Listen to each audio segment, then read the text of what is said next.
Hi, my name is Fanni Somogyi, and I'm the fall postgrad resident. I was born in Budapest, Hungary, and I grew up there. I went to an American international school, and both my mom and my dad, they enjoy like looking at art and also talking about it. So I was lucky that they did that with me as a young child. So I don't know, I grew to understand it and I grew to love it. Even in college, I went to Vassar College at first, which is a liberal arts school in upstate New York. There I was taking painting classes, but I was majoring in sociology and art was only a minor. And it was really there that I sort of like realized that I wanted to be an artist. I was always passionate about it, but I didn't consider it as a career up to that point. In their curriculum, there was a mandatory sculpture class. And at first, I wasn't very happy about it because I hadn't taken sculpture classes previously. And I sort of like, I played with clay before, but I hadn't done any major sculptural works. But in that class, I realized I was very passionate and excited about sculpture because of the amount of materials I could try out and use in my work. And I transferred to the Maryland Institute College of Art, which was in 2016. And I spent my last 3 years of college there.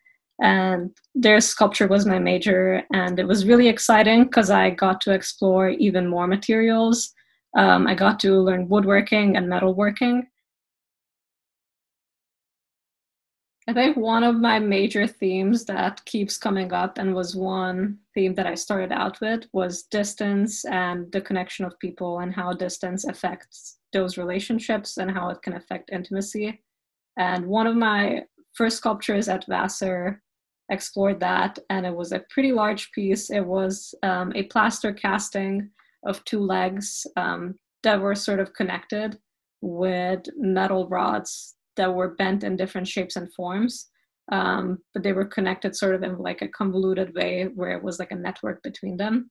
And although that's not my favorite sculpture anymore, the theme of connections between people and connections between different things keeps coming up a lot of times in my work.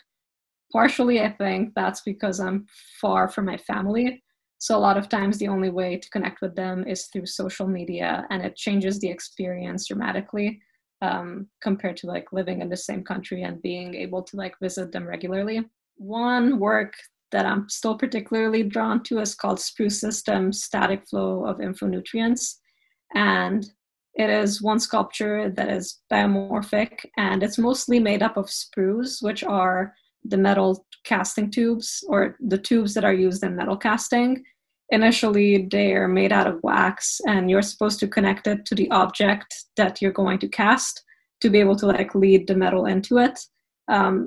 And in the end, it looks like a network. And I was also excited about that because I could connect it back to the trees, but also different sort of networks. And usually metal workers break those off once it has been cast. However, I decided to leave them on because I was interested in that form and it was exciting. And I also decided to leave some of the ceramic shell on, which is the main mold component that the metal flows into. And it was interesting because the layering, you're supposed to layer it 8 times.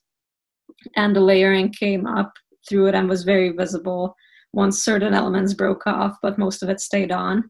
And this was an unintentional like similarity, but it sort of looked like tree rings. And I thought that was exciting because it alluded back to like one of my main ideas. What I enjoy and what draws me to metal is that it's malleability. Like I mean, it's hard work, but it's easy to work in the sense that if you accidentally make a mistake, you can easily fix it by welding it back or welding an extra piece of metal onto it. I guess there aren't a lot of woman metal workers, and I sort of like proving a point because I used to do some public sculptures in Hungary, and I mean, that wasn't made of metal, but when I was installing the work, usually with a helper, people would assume that my helper, who was a man, was the artist. And I wasn't. And I was like, hello, there are women artists and there are women welders. So I enjoy just, I don't know, showing people that women can also do that. And then hopefully if young girls see that I don't know, metal is not that difficult and they could do it too, then maybe I can inspire. One thing that I definitely do every morning before I leave, but also when I get to the studio, is drinking coffee. It's definitely like my energy drink. It calms me down. It also, I think, inspires me to some extent, but I really like the consistency of it. I also really like writing lists at the beginning of every day, just to have a couple of goals that I want to accomplish that day, but also it helps me outline and figure out what I'm going to work on.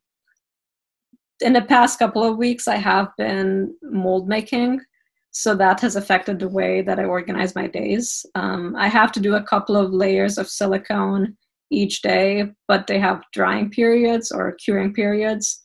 So I usually start off, I mix a batch of silicone, I put the layers onto my molds, and then I try working on some other projects.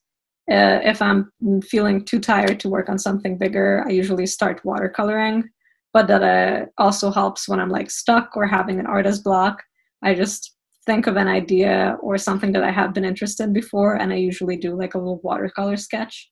And then at the end of the day, I like checking things off my list and seeing like what needs to be done that night and what other things I'm going to do the next day. I think I do love grinders because they're such a versatile tool. Like in metalworking, you can cut with them, sand with them. But I also really like welders because they help me attach things, and it also gives me a lot of versatility.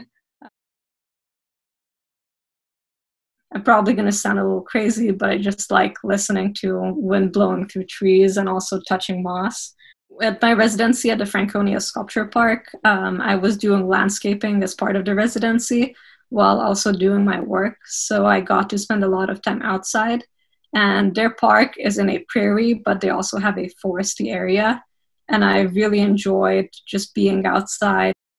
And there's something very sort of calming and like happy about just listening to wind through the trees. And whenever I'm outside and I hear that, I just feel at peace.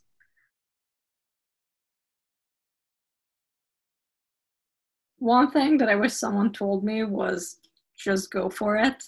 I mean, obviously, there's going to be a lot of planning involved and it's going to be very hard work. But if you believe in what you're doing and what you're interested in, then at some point somebody will notice that. So it's important to try something out before deciding that it's not going to work. And then I think exploring different mediums is important because initially I was very stuck on painting. It was something that was easy to do more or less because it was 2D and I didn't need a lot of things for it. But if you explore different mediums, you might find something that you haven't really thought of before and something that you really love and want to do more long term.